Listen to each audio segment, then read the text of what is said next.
Assalamualaikum warahmatullahi wabarakatuh. Perkenalkan nama saya Dimas Dwi Nugroho, NIM 2024 dari Prodi Informatika dari kelas PBOF. Nah, di sini saya akan mempresentasikan hasil kerja saya dari tugas membuat web ini. Nah, sebelum mulai ke codingannya, saya akan menjelaskan tentang dalam pembuatan database-nya. Yang pertama di sini saya menggunakan database dengan nama employee, dengan tabel dengan nama data employee dengan atribut ID pegawai, nama, last name, email, dan alamat. Nah, untuk ID pegawai ini saya menggunakan tipe data small serial dengan primary key, nama menggunakan tipe data varchar. Nah, ini harus diisi maka not null. Last name menggunakan tipe data varchar not null. Email menggunakan tipe data varchar not null, dan alamat menggunakan tipe data varchar not null. Nah, setelah itu membuat tampilan webnya. Di sini saya menggunakan header untuk menampilkan di tengah-tengah webnya itu dengan nama employee. Setelah itu ada beberapa menu, yaitu untuk menginputkan data, mengupdate data, lalu menghapus data, dan menampilkan data. Nah, yang pertama yaitu untuk input datanya. Nah, input data ini memerlukan nama, last name, email, dan alamat. Kenapa saya tidak menambahkan ID? Karena ID ini nanti terbuat sendiri dari programnya. Lalu setelah itu untuk tampilan data ini nantinya akan mengambil dari database-nya sendiri. Lalu setelah itu ada hapus data employee. Nah, hapus data employee ini saya menggunakan ID pegawai untuk menghapus semua data-data yang ada di ID pegawai itu. Nah, lalu selanjutnya, oh ya, untuk di insert datanya ini gabung dengan untuk update datanya. Lalu setelah itu masuk ke program. Masuk program yang pertama dilakukan adalah mengkonekkan dahulu antara program dengan database-nya dengan server lokal host port 5432 user ID Postgres dengan password saya 51912 dengan database employee. Lalu dengan connection open, lalu di sini saya menggunakan perintah insert into data employee, dan itu nanti digunakan untuk menambahkan datanya ke dalam tabel data employee dengan nama, last name, dan email. Nah, di sini untuk mengirimkan datanya, dan jika berhasil akan menampilkan pesan data tersimpan, dan jika tidak berhasil akan memunculkan pesan data tidak tersimpan.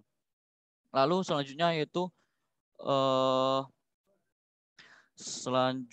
yaitu di sini saya digunakan untuk menampilkan datanya. Nah, untuk menampilkan data-datanya, yang pertama dilakukan yaitu untuk mengkoneksikan dahulu yang pertama ke database-nya dengan server localhost port 54332 dan lain-lainnya. Nah, untuk mengambil data dari tabel data employee, saya menggunakan perintah select bintang from data employee. Nah, setelah itu nanti akan menampilkan data-data yang ada di tabel data employee tersebut. Nah, selanjutnya di sini ada update data. Nah, untuk update data sendiri saya menggunakan perintah update data employee dengan set namanya, last name, email alamat, dengan nama where nama. Lalu selanjutnya di sini merupakan untuk menginputkan data-datanya. Jika data berhasil diinputkan, maka berhasil diupdate, maka program akan menampilkan data has been update. Lalu selanjutnya yaitu delete. Nah, untuk delete sama seperti di atas dan sebelum-sebelumnya, hanya berbeda di perintah. Untuk menghapus saya menggunakan perintah delete from data employee where ID pegawai. Nah, di sini saya menggunakan parameter ID pegawai untuk menghapuskan data-datanya. Nah, lalu kita coba di run. Yang pertama saya akan tutup ini, ditutup dahulu, langsung kita run. Oke, baik. Nah, seperti ini tampilannya. Ini ada di tengah-tengah employee. Nah, di sini ada digunakan untuk input data employee. Saya memasukkan nama Dimas, itu nama saya. Lalu Dwi dengan email dimas122001@gmail.com dengan alamat Jalan Hayam Buruk. Nah, lalu kita save.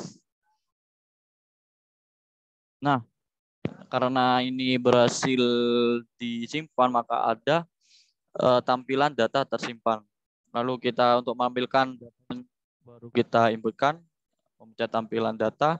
Nah, kenapa ini ada di sini? Nah, tadi ini merupakan inputan data yang sebelumnya saya coba. Nah, jika ingin mengupdate data, kita mengambil nama, misal nama Dimas. Lalu kita menggunakan last name-nya, misal Dwi, dengan email, kita memakai email UNED, dengan Jalan Semposari, misalnya. Kita coba update. Ini program berhasil untuk mengupdate data. Maka ada tampilan data has been update. Lalu kita tampilkan data. Nah, maka seperti ini akan hasilnya.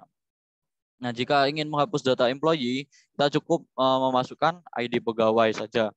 Misal saya ingin menghapus ID pegawai di nomor 1, kita coba mengirimkan 1, lalu klik hapus, lalu kita tampilkan data. Nah, ini sudah berhasil untuk menghapus data employee-nya. Sekian dari saya. Mohon maaf bila ada kekurangan dan kesalahan kata. Wassalamualaikum warahmatullahi wabarakatuh.